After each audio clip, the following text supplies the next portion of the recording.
Hello students, in the last video we have discussed the disaccharide molecule. We have discussed the structure of maltose molecule and sucrose molecule.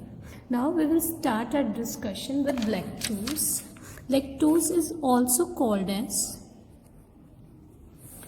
milk sugar. It is present in human milk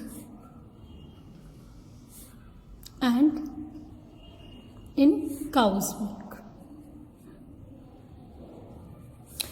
It has two monosaccharide units which are joined. So two monosaccharide units in this molecule is glucose and galactose. Both have formula C6H12O6. That is lactose molecule हमें hydrolysis में glucose देता है and गलैक्टोज molecule देता है. यहाँ भी formula glucose का C6H12O6 होता है. हमें पता है ग्लूकोज एंड गलैक्टोज एपिमर्स हैं, C4 एपिमर्स हैं.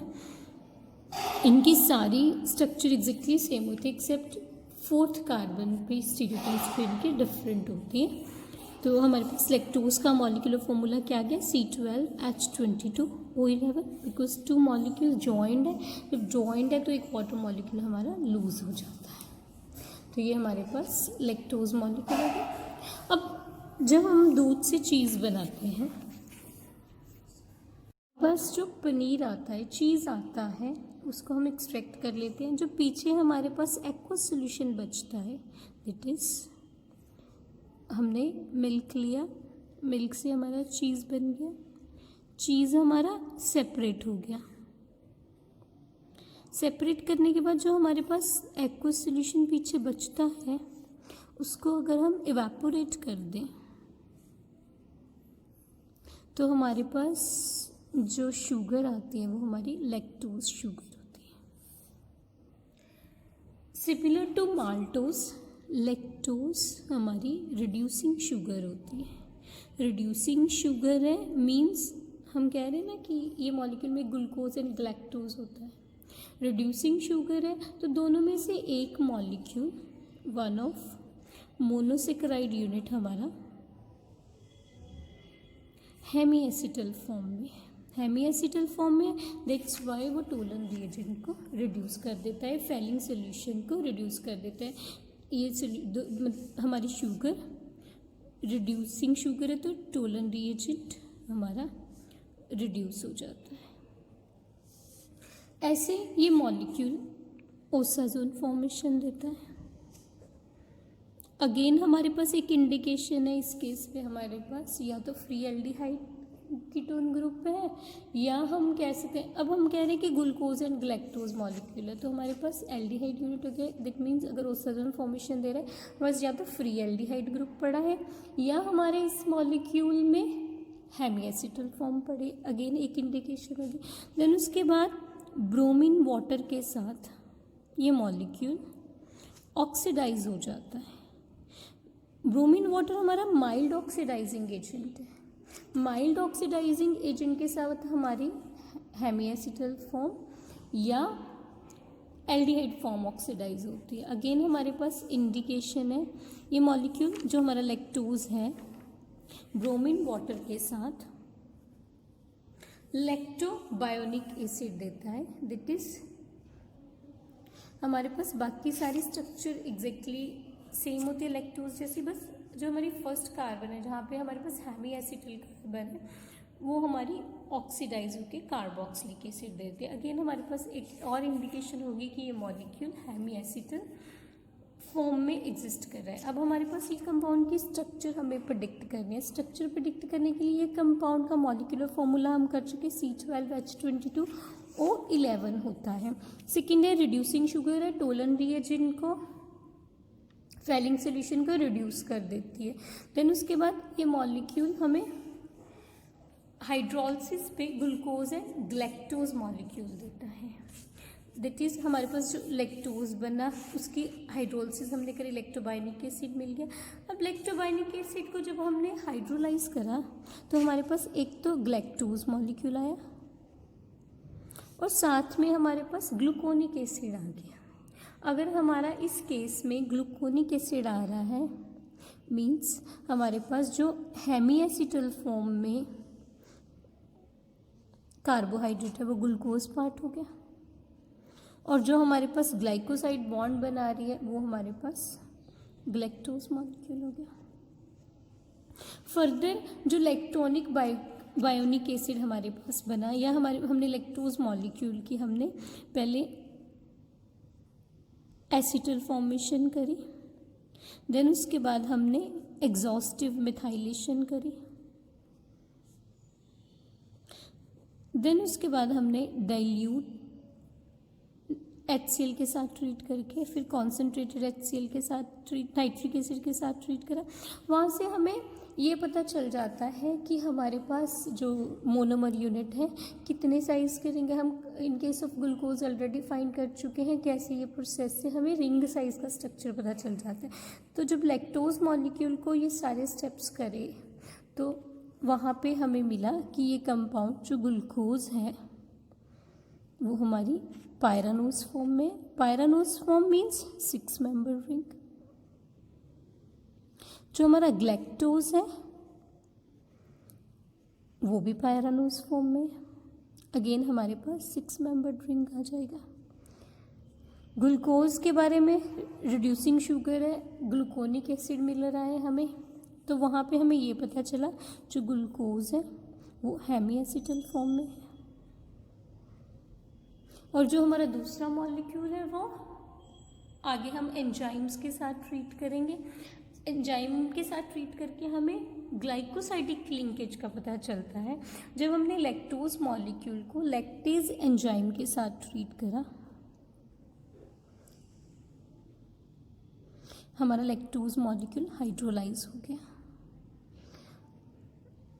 लैक्टेज एंजाइम के साथ हमारे वही मॉलिक्यूल हाइड्रोलाइज होते हैं जिनमें बीटा ग्लाइकोसाइडिक लिंकेज है। तो अब हम इस कंपाउंड की स्ट्रक्चर इजीली ड्रॉ कर सकते हैं ना। हमें ये पता चल गया ग्लूकोज ग्लैक्टोज यूनिट है, 6 मेंबर रिंग्स हैं, ग्लूकोज हेमी एसिटल फॉर्म में, ग्लैक्टोज की बीटा ग्लाइकोसाइडिक लिंकेज है। दैट मीन्स हमारे पास लैक्टोज मॉलिक्यूल की स्ट्रक्चर आ गई। लैक्टोज मॉलिक्यूल में हमें एक ग्लूकोज मॉलिक्यूल ड्रॉ करना है, एक ग्लैक्टोज मॉलिक्यूल ड्रॉ करना है। इन दोनों को फिर हमने ज्वाइन कर देना है। सबसे पहले हमारे पास ग्लूकोज हेमी एसिटल फॉर्म में 6 मेंबर्ड रिंग है, तो मेरे पास ग्लूकोज मॉलिक्यूल की ये स्ट्रक्चर आ जाएगी।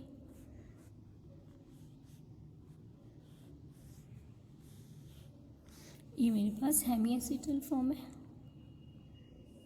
3-6 कार्बन होगी हमारे पास। ये वाली कार्बन हमारी ग्लैक्टोज से कनेक्टेड है। ग्लैक्टोज में बीटा ग्लाइकोसाइडिक लिंकेज है। ग्लूकोज एंड ग्लैक्टोज की स्ट्रक्चर एग्जैक्टली सेम है एक्सेप्ट 4th कार्बन पे ग्लूकोज के केस में राइट हैंड साइड OH होता है, ग्लैक्टोज में लेफ्ट हैंड साइड होता है। तो हम ग्लैक्टोज की पहले स्ट्रक्चर ड्रॉ कर लें फिर हम कनेक्ट कर देंगे। हम कह रहे हैं इसमें बीटा ग्लाइकोसाइडिक लिंकेज है, मीन्स OH हमारा ग्रुप इस केस में राइट हैंड साइड होएगा और वो ग्लूकोज की 4th कार्बन से कनेक्टेड है। दैट मीन्स ये हमने बीटा साइड ड्रॉ कर लिए। OH इधर हो गया तो H मेरा इधर हो जाएगा। देन हमारी 2nd कार्बन की स्टीरियोकेमिस्ट्री ग्लूकोज जैसी है, 3rd की भी ग्लूकोज जैसी है, 4th की glucose and galactose C4 epimer है, तो 4th के केस में हमारे पास ये स्टीरियोकेमिस्ट्री होगी। 5th हमारी अगेन वैसी होगी। 6 मेंबर्ड रिंग है तो यहाँ पे हमारे पास हेमी एसिटल फॉर्म होगी। देन उसके बाद इसका एसिटल फॉर्मेशन हमारे पास ये ऐसे ज्वाइनिंग होगी। तो ये हमारे पास लैक्टोज मॉलिक्यूल हो गया जो कि ग्लूकोज एंड ग्लैक्टोज से बना हुआ है। ग्लूकोज में हेमी एसिटल फॉर्म है तो ये रिड्यूसिंग पार्ट हो गया, यही टोलन रिएजेंट के साथ रिएक्ट करता है, यही पार्ट हमें ओसाजोन फॉर्मेशन देता है। और ये हमारे पास ग्लैक्टोज वाला नॉन रिड्यूसिंग हो गया बिकॉज इस केस में हमारे पास एसिटल बॉन्ड है, एसिटल स्ट्रक्चर है। तो इस स्ट्रक्चर से हम हैवर्थ प्रोजेक्शन फॉर्मूला भी ड्रॉ कर सकते हैं। हैवर्थ प्रोजेक्शन फॉर्मूला ड्रॉ करने के लिए हम सबसे पहले 6 मेंबर्ड रिंग ड्रॉ करेंगे। ये मेरी 6 मेंबर्ड रिंग हो गई। देन उसके बाद एक और 6 मेंबर्ड रिंग ड्रॉ करेंगे। अब ये हमारे पास बीटा है ग्लैक्टोज, तो जो बीटा है मीन्स उसके ऊपर वाली साइड हो चुकी, हमने कहा ना राइट हैंड साइड वाले सारे ग्रुप्स नीचे वाली साइड होते हैं। सपोज यहाँ पे मैं अल्फ़ा फॉर्म दे रही हूँ, ये मेरे पास ग्लूकोज अल्फ़ा में है, तो ग्लूकोज की हमारे पास यहाँ पे स्ट्रक्चर क्या आएगी, H O H H O H O H, sorry H यहाँ पे ओ एच। देन उसके बाद ये 4th कार्बन ग्लैक्टोज से कनेक्टेड है, नीचे वाली साइड से कनेक्टेड है।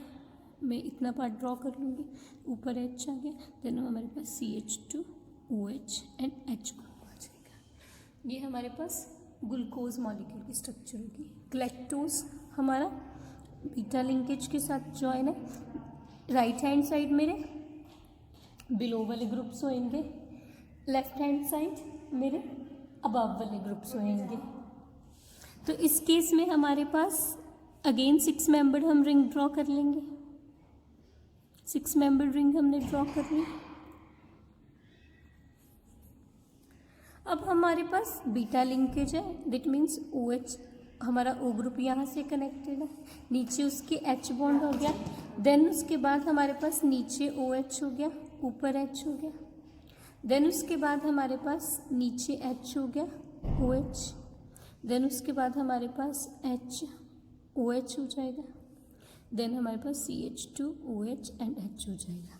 तो ये हमारे पास हैवर्थ प्रोजेक्शन फॉर्मूला हो गया। किस केस में, लैक्टोज के केस में। हमारे पास ये वाली जो हेमीएसिटल है, ये वाला ग्रुप यहाँ पे हमने अल्फ़ा दिखाया है, ये बीटा भी हो सकता है। बीटा के केस में OH हमारा ये वाला ग्रुप अबव हो जाएगा, बाकी सारी स्ट्रक्चर हमारी एग्जैक्टली सेम हो जाएगी। तो ये लैक्टोज मॉलिक्यूल का हैवर्थ प्रोजेक्शन फॉर्मूला था। ऑन दैट बेसिस इस कंपाउंड का नेम क्या हो जाएगा हमारे पास, यहाँ पे हम अल्फ़ा फॉर्म का दिखा रहे हैं ना, तो हमारे पास अल्फ़ा फॉर्म के केस में यहाँ पे नेम क्या हो गया, 4 ऑक्सीजन। ऑक्सीजन पे हमारे पास ग्लैक्टोज यूनिट लगा हुआ है, ग्लैक्टोज यूनिट लगा हुआ है, तो हमारे पास नेम क्या होगा, 4O बीटा डी, क्योंकि ग्लैक्टोज में बीटा लिंकेज है, बीटा डी ग्लैक्टो पायरेनोसाइड। देन उसके बाद डी, अल्फ़ा या बीटा हमारे पास दोनों फॉर्म्स है, ठीक है, ग्लूकोपायरेनोज हो गया। हम ब्रैकेट में लिख देते हैं अल्फ़ा और बीटा।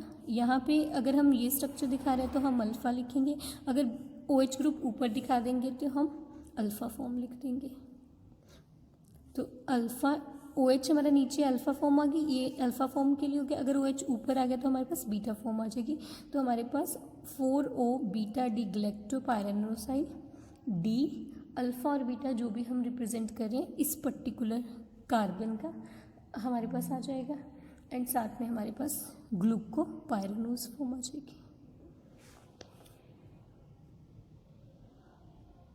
तो ये हमारे पास लैक्टोज की स्ट्रक्चर हो जाएगी। Next compound is polysaccharides. Next topic we will discuss polysaccharides. Polysaccharides name से हमें क्लियर है, हमारे पास poly means many, saccharide units हैं, वो कंपाउंड्स में बहुत सारे मोनोसेक्राइड यूनिट लगे हों तो हमारे पास पॉलीसेक्राइड्स आ जाते हैं। जैसे डाइसेक्राइड में हमने करा 2 यूनिट्स थे, ट्राइसेक्राइड 3, ऐसे पोली में बहुत सारे मोनोसेक्राइड यूनिट्स, वो नंबर उनका 100 या 1000 में होते हैं। हमारे पास पॉलीसेक्राइड मीन्स हमारे पास मोर देन 100 मोनोसेक्राइड यूनिट्स हैं, तो हमारे पास पॉलीसेक्राइड कंपाउंड है। अब हमारे पास जो कॉमन 2 पॉलीसेक्राइड जो हमारे सिलेबस में वो जो हमें डिस्कस करें, one is starch, second is cellulose. Starch हमारा एडिबल उसमें आ जाता है, जैसे पोटैटो में स्टार्च होता है, व्हीट में स्टार्च होता है, हमारे फ्रूट्स में भी हो जाता है, सीड्स में भी हो जाता है, सीरियल्स में भी हो जाता है। सेलुलोज हमारा प्लांट मटेरियल है। स्टार्च भी हमारा प्लांट मटेरियल है। ये सेलुलोज है हमारे पास, यूज इसका कंस्ट्रक्शन में वुड में हमारे पास सेलुलोज फाइबर होता है, क्लोथिंग में हो जाता है। इसका ह्यूमंस के खाने में यूज नहीं होता बिकॉज ये सेलुलोज हमारी उसमें डाइजेस्ट नहीं होता डाइजेस्टिव सिस्टम में, जबकि स्टार्च हमारे पास डाइजेस्ट हो जाता है। सेलुलोज फूड हमारा बफलोज एनिमल्स का फूड है। एनिमल्स में एंजाइम ऐसा होता है डाइजेस्टिव ट्रैक्ट में जो सेलुलोज को हमारे हाइड्रोलाइज कर देता है, डाइजेस्ट कर देता है। तो अब हमारे पास सबसे पहला कंपाउंड है स्टार्च। स्टार्च हम कह रहे हैं मोनोसेक्राइड बहुत सारे हमारे लगे हुए, इट इज पॉलीसेक्राइड। जनरल हमारे पास स्टार्च का formula C6H10O5 N unit. N means हमारे बहुत सारे मोनोसेक्राइड यूनिट लगे। ये हमारी ह्यूमन डाइट का मेन पार्ट है।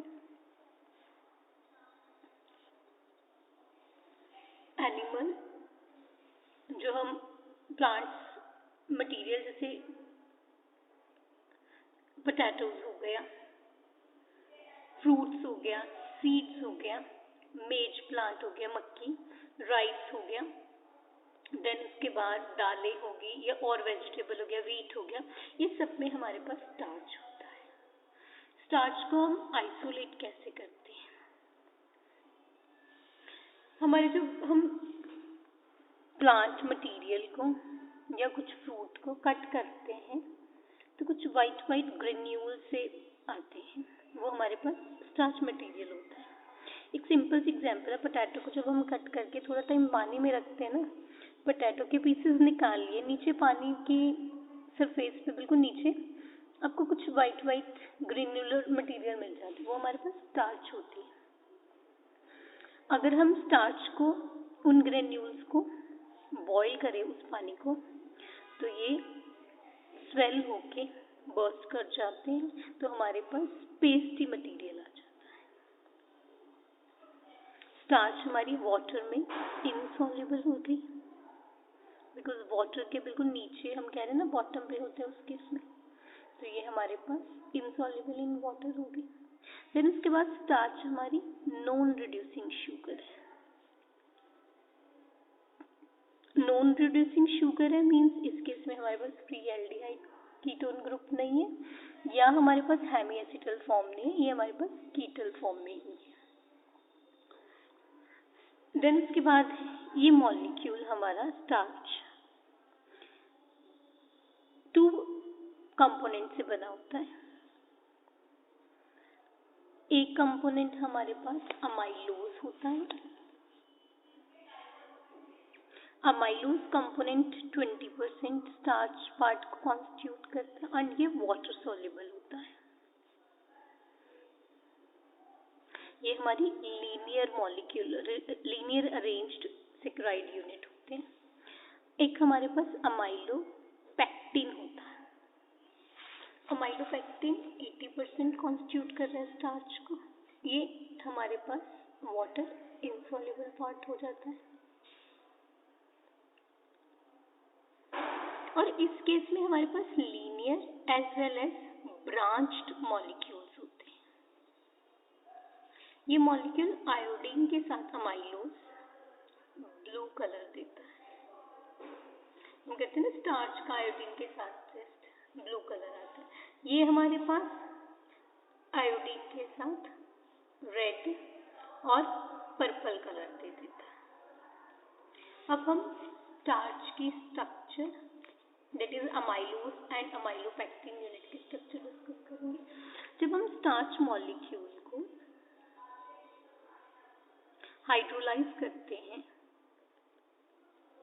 हमें माल्टोज शुगर मिलती है। माल्टोज शुगर हमें पता है ग्लूकोज मॉलिक्यूल, ये डाइसेक्राइड है, ये हमारे पास पॉलीसेक्राइड हो गया। इसने बहुत सारे हाइड्रोलाइज करके माल्टोज डाइसेक्राइड यूनिट देती है, वो हमें मोनोसेक्राइड ग्लूकोज देती है। इट मीन्स स्टार्च मॉलिक्यूल बहुत सारे मोनोमर ग्लूकोज मॉलिक्यूल एक टाइप के मोनोमर से बना हुआ है। देन उसके बाद हमारे पास स्टार्च मॉलिक्यूल डाइस्टेज एंजाइम से हाइड्रोलाइज हो जाता है। जो डाइस्टेज एंजाइम हाइड्रोलाइज करता है वो हमारे पास अल्फा लिंकेज को करता है। इट मीन्स जो मेरे पास यहाँ पे ग्लूकोज है उसकी मेरे पास अल्फा फॉर्म हो जाती है। हमारे पास सबसे पहले स्ट्रक्चर आएगी अमाइलोज मॉलिक्यूल की। अमाइलोज मॉलिक्यूल में हम कह रहे हैं बहुत सारे ग्लूकोज मॉलिक्यूल जुड़े हुए हैं। ग्लूकोज मॉलिक्यूल अल्फा फॉर्म के थ्रू जुड़े हुए हैं। पहले हम ग्लूकोज की हेमीएसिटल फॉर्म ड्रॉ कर लें।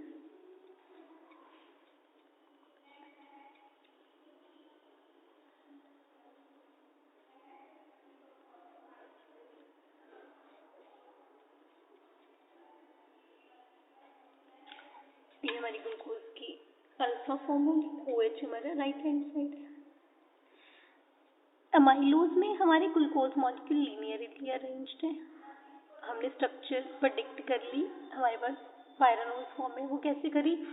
हम एसिटल बनाते हैं इसका, देन उसके बाद उसकी एग्जॉस्टिव मेथाइलेशन करते हैं, फिर डाइल्यूट HCl के साथ ट्रीट करते हैं, नाइट्रिक एसिड के साथ ट्रीट करते हैं। वहाँ पे हमारे पास जो मोनोमर यूनिट है उसकी एग्जैक्ट स्ट्रक्चर साइक्लाइजेशन कहाँ पे हुई है और एक मॉलिक्यूल दूसरे के साथ कैसे कनेक्टेड है। अब इस केस में हमारे पास 6 मेंबर्ड रिंग है।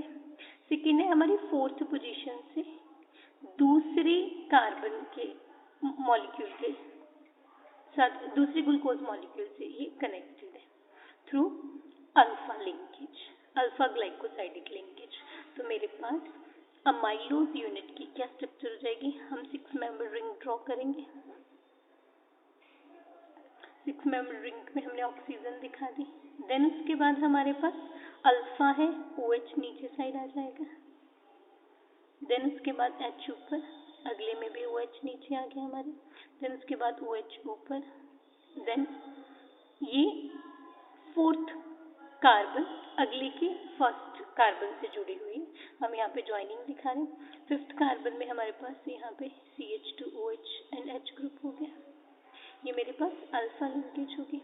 दूसरी कार्बन, दूसरा ग्लूकोज मॉलिक्यूल पहले की 4th पोजीशन से जुड़ा हुआ है। दैट मीन्स हमारे पास ये मॉलिक्यूल आ गया। अगेन यहाँ पे अल्फा है, 2 OH ने वाटर मॉलिक्यूल यूज कर दिया। बाकी सारी स्ट्रक्चर हमारी एज इट इज आ जाएगी।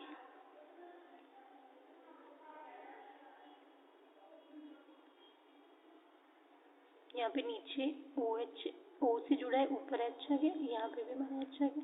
यहाँ पे CH2OH एंड H आ गया। ऐसे ऐसे हमारे पास ये चेन कनेक्टेड है फर्दर, यहाँ से भी कनेक्टेड है और हमारे पास लीनियर चेन आ जाती है इस केस में। ये लीनियर चेन फर्दर कॉइल्ड की फॉर्म में हेलिक्स बनाया होता है और हर हेलिक्स में से 6 से 7 ग्लूकोज यूनिट होते हैं।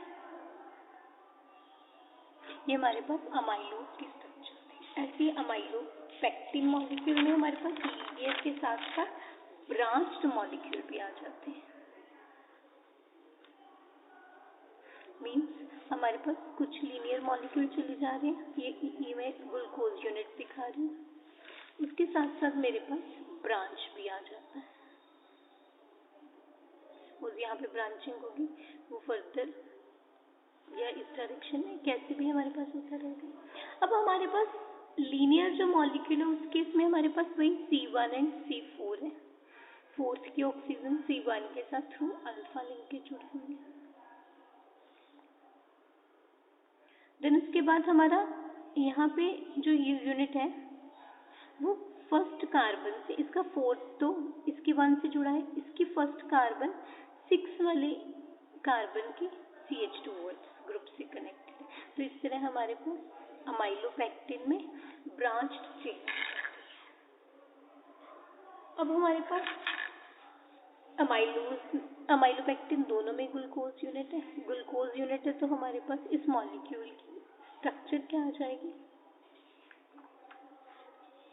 मेरे पास 6 मेंबर ग्लूकोज की रिंग है अगेन उसे ड्रॉ करने से पहले अगर हमारे पास ग्लूकोज का स्ट्रक्चर ड्रॉ हो तो हमारे पास हैवर्थ प्रोजेक्शन ड्रॉ करनी इजी हो जाती है। ग्लूकोज की अभी तक हम स्ट्रक्चर इजीली ड्रॉ कर सकते हैं ना, अब तो हमें करनी आ गई है। ये मेरे पास ग्लूकोज मॉलिक्यूल हो गया। अब ये ग्लूकोज हमारा एक ग्लूकोज की फर्स्ट कार्बन दूसरी की फोर्थ कार्बन से हमारे पास कनेक्टेड, दैट इज यहाँ पे हमारे पास OH अगेन OH, यहाँ पे हमारे पास HOH, ये OH कनेक्टेड है, ऊपर H, यहाँ पे CH2OH और यहाँ पे H आ गया। ऐसी दूसरी यूनिट में हमने OH दिखा दिया, H OH H OH H, ये आगे फर्दर कनेक्टेड है। ये मेरे पास लीनियर चेन होगी अमाइलोपेक्टिन में। ब्रांचिंग में मेरे पास क्या है, ये वाली फर्स्ट कार्बन अगले वाली चेन की 6 कार्बन से कनेक्टेड है। 6 कार्बन हमारी ये CH2OH ग्रुप हम दिखाएंगे। ये मॉलिक्यूल CH2OH वाटर लूज कर देगा, इट मीन्स मेरे पास CH2O बॉन्ड आ गया। बाकी मॉलिक्यूल सारा मेरा एज इट इज आ जाएगा। यहाँ पे H और ये आगे फर्दर कनेक्टेड है चेन, यहाँ पे HOH OH, यहाँ पे फिर फर्दर चेन कनेक्ट होनी शुरू हो गई हमारी। तो इस तरह मेरे पास अमाइलोपेक्टिन की स्ट्रक्चर होगी। तो ये हमारे पास मॉलिक्यूल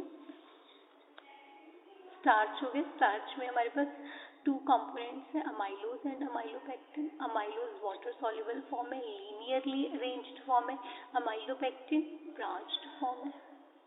तो हमारे पास ये स्टार्च की स्ट्रक्चर हुई। नेक्स्ट मॉलिक्यूल हमारे पास है सेलुलोज। सेलुलोज हमारा अगेन प्लांट मटेरियल है, पॉलीसेकेराइड है। पॉलीसेकेराइड मॉलिक्यूल है हमारे पास। जनरल फॉर्मूला हमारे पास क्या होगा, C6H10O5N। मोनोसेकेराइड यूनिट अगेन जो ये मॉलिक्यूल पे हाइड्रोलिसिस पे हमें ग्लूकोज यूनिट देता है, N units. Nature of linkage, इस केस में हमारे पास अगर हम एसिटिक एनहाइड्राइड के साथ सेलुलोज को ट्रीट करें तो हमारे पास यहाँ पे एसिटाइलेशन हो जाती है और ऑक्टाएसिटेट कंपाउंड बनता है। ऑक्टाएसिटेट बन रहा है मीन्स हमारे पास यहाँ पे डाइसेकेराइड यूनिट की बात हो रही है। डाइसेकेराइड यूनिट हमारा फर्दर हाइड्रोलाइज पे मोनोसेकेराइड देता है। मोनोसेकेराइड हमारे पास यहाँ पे ग्लूकोज मॉलिक्यूल। तो हमारे पास बहुत सारे ग्लूकोज मॉलिक्यूल ज्वाइन करके हमारे पास सेलुलोज आ जाते हैं। सेलुलोज हमारा प्लांट वॉल मटेरियल होता है, ह्यूमंस में ये डाइजेस्ट नहीं होता। हमारे पास सेलुलोज कॉटन प्लांट में होगी, जूट में होगी। कॉटन में तो 90% हमारे पास सेलुलोज होता है, जूट में हमारे पास नियरली 50% मटेरियल होता है। इस केस में हमारे पास लिंकेज क्या है, इन केस ऑफ हमने स्टार्च करी हमारे पास अल्फा लिंकेज है, बट जो हमारे पास सेलुलोज मॉलिक्यूल है उस केस में जो मेरी C1 कार्बन है वो बीटा लिंकेज के साथ ज्वाइंट होती है। हमने ग्लूकोज की स्ट्रक्चर ऑलरेडी ड्रॉ कर ली है।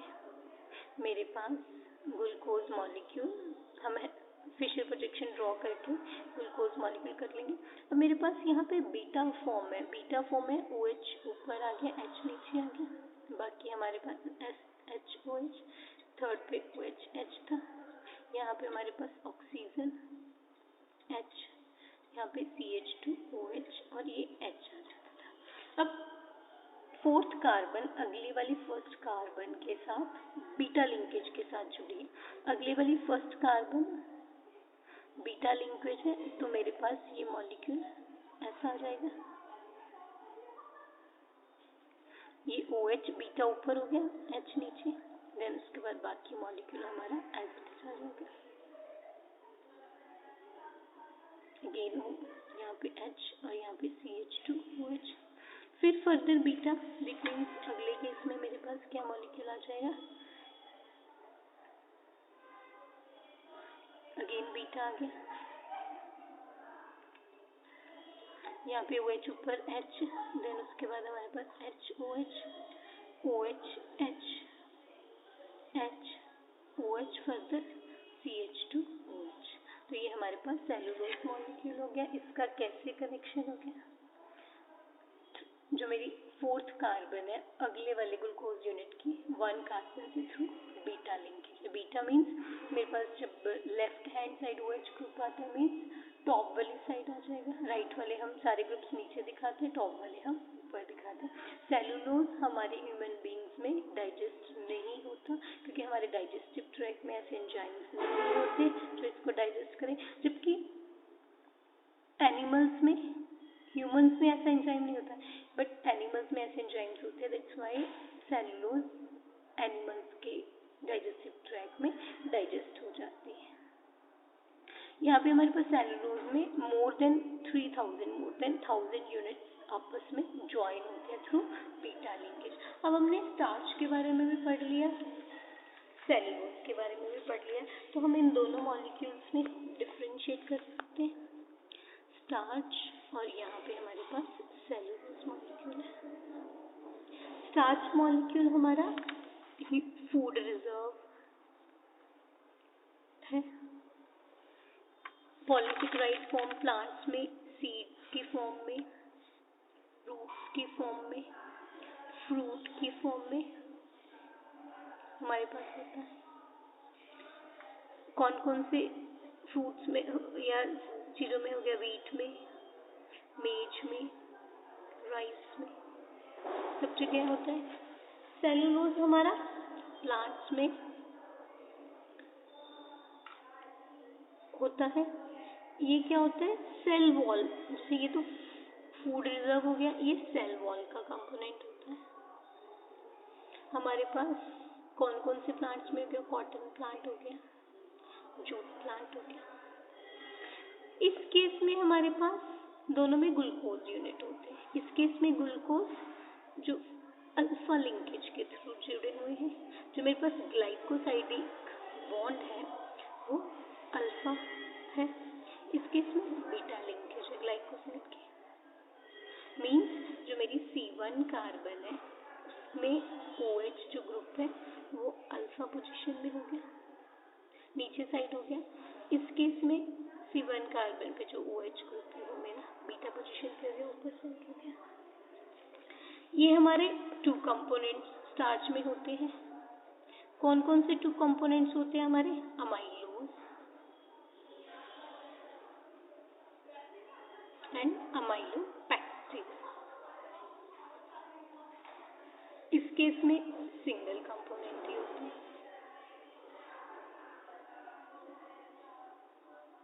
कंपोनेंट।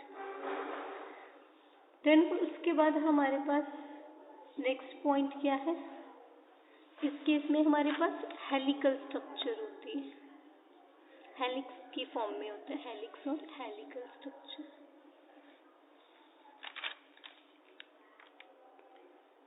इस केस में हमारे पास रोप लाइक ट्विस्टिंग हो जाती है।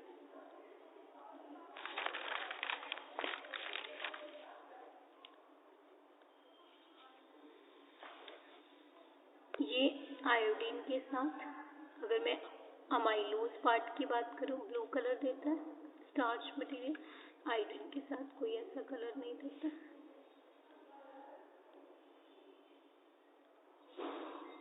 ये हमारे ह्यूमंस में फूड रिजर्व है, main source of energy, digest हो जाता है human, digested by human beings,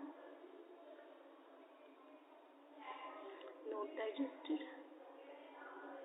तो ये हमारे पास डिफरेंसेस हो गए सेल्यूलोज में एंड स्टार्च में। देन उसके बाद यूजेस हमारे सेलुलोज के।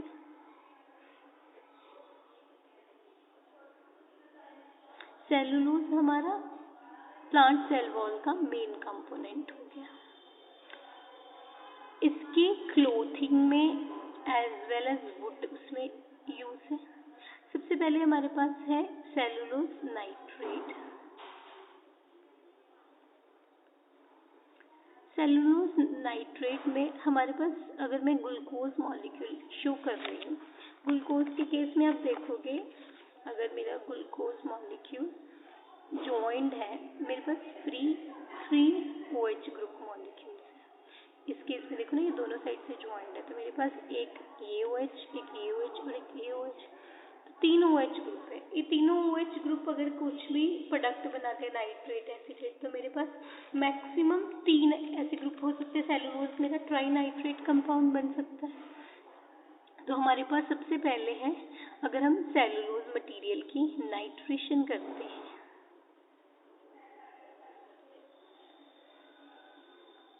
तो हमारे पास सेलुलोज ट्राई नाइट्रेट कंपाउंड बनता है।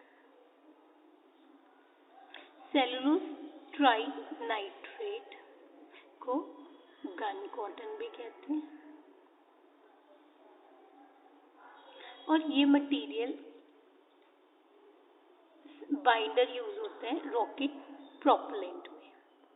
Binder used as a binder in rocket propellant.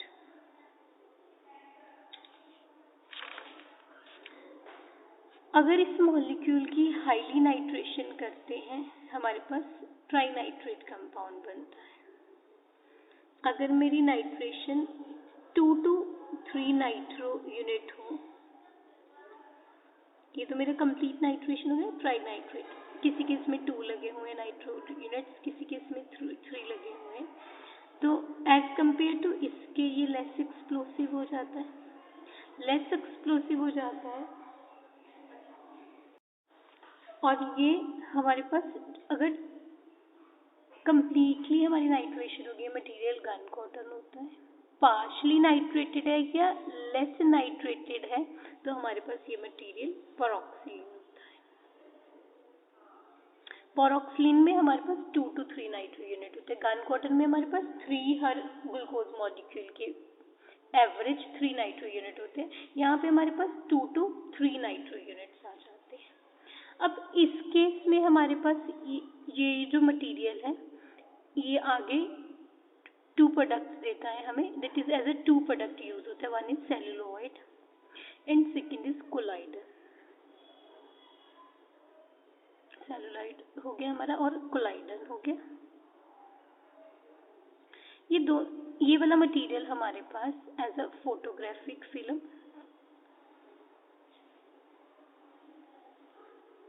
में यूज हो जाता है। देन उसके साथ हमारे पास पियानो कीज और ये वाला material as a lacquer use हो जाता है हमारे पास।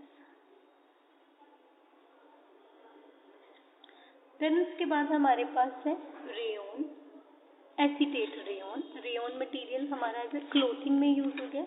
रेयन मटेरियल हमारे पास क्या होता है, सेलुलोज एसीटेट हो जाता है हमारा कंपाउंड। अगर हम सेलुलोज मटेरियल की एसिटिक एनहाइड्राइड के साथ रिएक्शन करते, हमारे पास सेलुलोज एसीटेट मटेरियल आ जाता है।